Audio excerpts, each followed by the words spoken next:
and this is something I've mentioned in episode number 1, is that I've always been fascinated with talk radio because it's the simplest form of media. There's nothing to look at.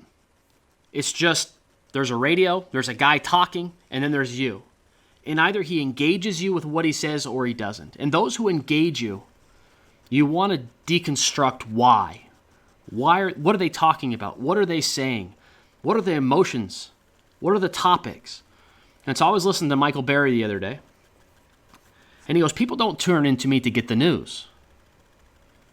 People turn into me to get my perspective on the news.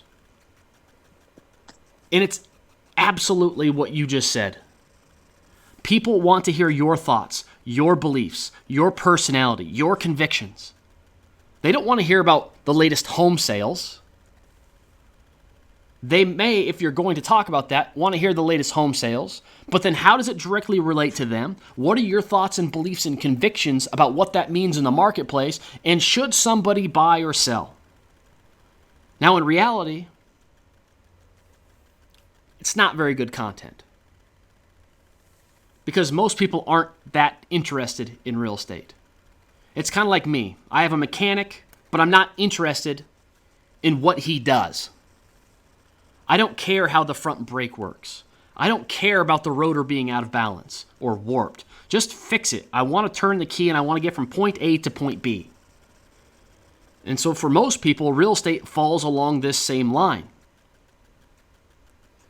And so you have to figure out a way to make it more personal. So if you haven't communicated in 4 or 5 years with a client base, or if that is how you've been communicating 4 or 5 years with your client base, from a very one-size-fits-all, news-driven perspective, not your personal perspective, then the best way is to correct that.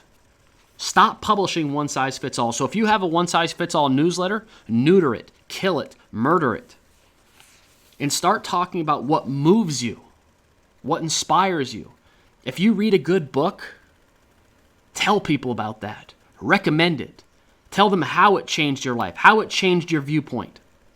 If you watched a good movie, if you heard a YouTube video like I just did with Gary Vaynerchuk, share it with other people. But don't just share it. Tell them how it impacted you. The thoughts that you went through. Maybe how it altered your beliefs about something. Maybe you thought one way. After watching the video, you thought a different way. And then ask a question. Am I wrong? Am I right? Did you get the same feeling from that? And so a good example of this is one of our good friends, Eric Verdi. So Eric, and he's been in real estate about 10 or 11 years now, but for the last 8 or 9 years, consistently, he's sent out a monthly newsletter. Now, in the first 4 years, he went from 0 to 6 figures. And then for 6 years after that, he stayed at 6 figures. So bouncing around between maybe 90 and 110,000 for 6 years, plateaued. Glass ceiling, couldn't get through it. And he found me maybe a little bit before you, Slope. And we started talking. Nope. And he goes, I can't get past this damn 6-figure mark. No matter what I try, no matter what I do. I go, well, you still sending out that one-size-fits-all newsletter? He goes, yeah. I go, you think this is going to be the year that you kill it? Because I've been telling you now for the last 18 months, you got to get rid of that piece of shit. Relationships are not built with one-size-fits-all. Think about this podcast. What if I just came on and didn't have an opinion or a conviction about anything? What if I just had like Siri read the news? A little iPhone personality. That was my entire podcast. Just one size fits all. Siri read like how to write a good headline. It wasn't me. It didn't have my personality. It didn't have any of my ideology or slopers. And if we didn't talk about a different approach, what if I talked to you about how to cold call better? And I just went through more scripts and dialogues. Would you listen to me? Would you tune into me? Would you pay attention?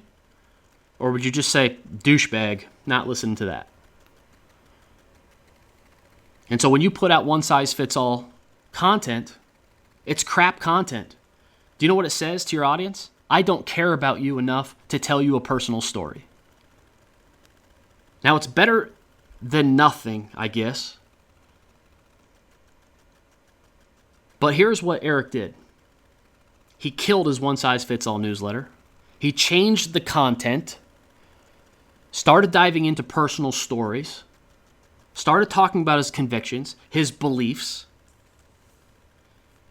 and all of a sudden, within the next 12 months, he doubled his business from 100,000 to 200,000. The next year, which is this year, he's on pace to hit close to 400,000. So we have 6 years of plateau and then 2 years of taking his income double. All he did was change his content.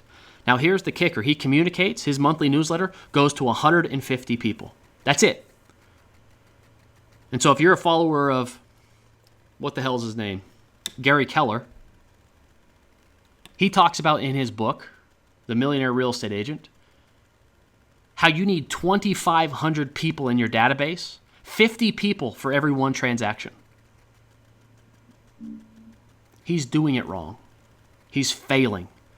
Everybody he advises, he's leading them astray. Either his research is wrong or his methods are far inferior. You can decide. But what do you expect when you send out a recipe card? What do you expect when you send out a fridge magnet? What do you expect? How strong will your community be when you refer to them as quote-unquote touches and they're seen as obligatory? If I'm going to tune into your message, do I want to be quote-unquote touched? Oh, here's a fridge magnet. Here's a recipe card. Here's some one-size-fits-all newsletter. Or do I want to be moved?